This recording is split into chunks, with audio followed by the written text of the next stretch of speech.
خليني اوفر عليك مليون جنيه، ودي مش مبالغه، لان الحاله اللي هحكيها دلوقتي مستثمر كان داخل يحط مليون جنيه في براند مستحضرات كبير، وللاسف كان هيخسرهم كلهم، مش عشان المنتج وحش، لكن عشان الرقم واحد بس كان غلط. لو معاك مليون جنيه وحد عرض عليك تدخل بيهم في براند مستحضرات تجميل تحطهم، اغلب الناس هتقول طبعا، واغلب الناس دي هي اللي بتخسر فلوسها. السؤال مش المشروع بيكسب كام، السؤال الحقيقي مين هياخد الفلوس دي. اهلا بيكم في حلقه جديده من ملعب البيزنس. وقبل ما نبدا في حكايتنا النهارده ما تنساش اللايك والشير والسبسكرايب. يلا بينا. الحلقه دي كانت لعميل شاطر وعنده خبره في البيزنس، بس اول مره يدخل مجال مستحضرات التجميل. قال لي جمله انا سمعتها يمكن 100 مره قبل كده. قال لي السوق كبير وعايز اعمل براند سكين كير يكون باسمي. الفكره شكلها بسيط، هنصنع كويس ونعمل براندنج محترم، وبعدها المبيعات هتنزل علينا زي المطره. الكلام شكله حلو، بس هي دي الغلطة اللي بيقع فيها ملايين من الناس. خليني اقول لك حاجة عكس اللي الناس فاهمينه. اكبر خطر في المشروع ده مش في المنتج، لكن في اللي بعد المنتج. العلبة دي ممكن تكسبك ملايين، وممكن في نفس الوقت هي اللي تفلس. تعالوا مع بعض نشوف العرض اللي كان قدام الراجل ده. سعر البيع للوحدة 150 جنيه، تكلفة التصنيع 60 جنيه، وهامش الربح 90 جنيه لكل قطعة. شايف الربح كبير ازاي؟ لكن بعد شوية مصاريف بسيطة الربح بيقل ل 50 او 40 جنيه. طيب لو باع 10000 عبوة من المنتج ده، وسعر البيع زي ما اتفقنا ب 150 في 10000 بمليون ونص مبيعات شهريا، ودول ربحهم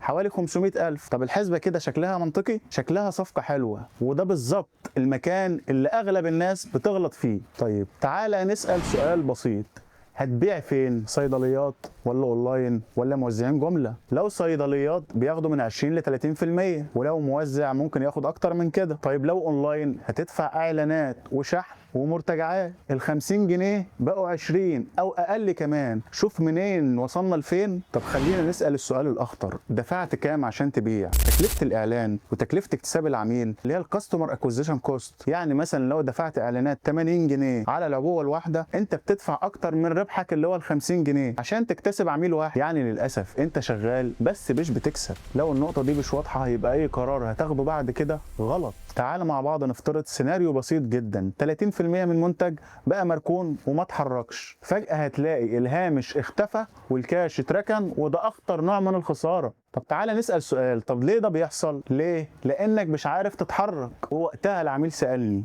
ادخل ولا لا؟ سألت سؤال تاني، انت بتبيع لمين؟ وساعتها اكتشفنا المشكلة الحقيقية. المشكلة ما كانتش في المنتج، المشكلة كانت في 3 حاجات. اول حاجة قنوات البيع، فين العميل اصلا اللي انت هتبيع له؟ تاني حاجة التسعير، هل السعر ده مناسب لقناة البيع ولا لا؟ تالت حاجة تكلفة اكتساب العميل، هتدفع كام عشان توصل للعميل؟ في مشروع اشتغلنا عليه نفس المنتج تقريبا، بس غيرنا قناة التوزيع وغيرنا التسعير، والمفاجأة انه بقى بيكسب. وفي مشروع تاني كان بيبيع اكتر بس بيخسر. وهنا وصلنا النقطة اللي احنا بقينا بنقيم اي مشروع ب5 اسئلة: هل في طلب حقيقي؟ هل الهامش كافي؟ هل التوزيع واضح؟ وهل اكتساب العميل تكلفته منطقية؟ هل المشروع يستحمل ضغط لا قدر الله لو حصل اي ظرف او ازمة او حرب؟ لو اي واحد من ال5 دول وقع، المشروع ده في خطر. نصحناه ب3 اختيارات، وهنا كان لازم ننصحه ب3 اختيارات. اول حاجة انه يغير القناة او يغير التسعير بتاع المنتج او ما يدخلش اصلا. والمستثمر اختار انه يستنى، وبالفعل بعد 6 شهور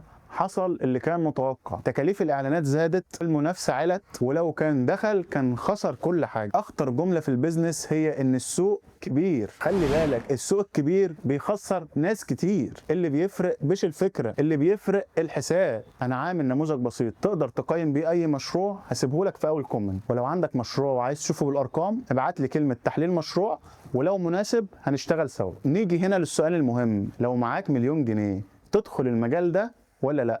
هستنى اجابتكم في التعليقات. انا الدكتور احمد ابو معاطي، وفي ملعب البيزنس هنعلمك ازاي تلعبها صح.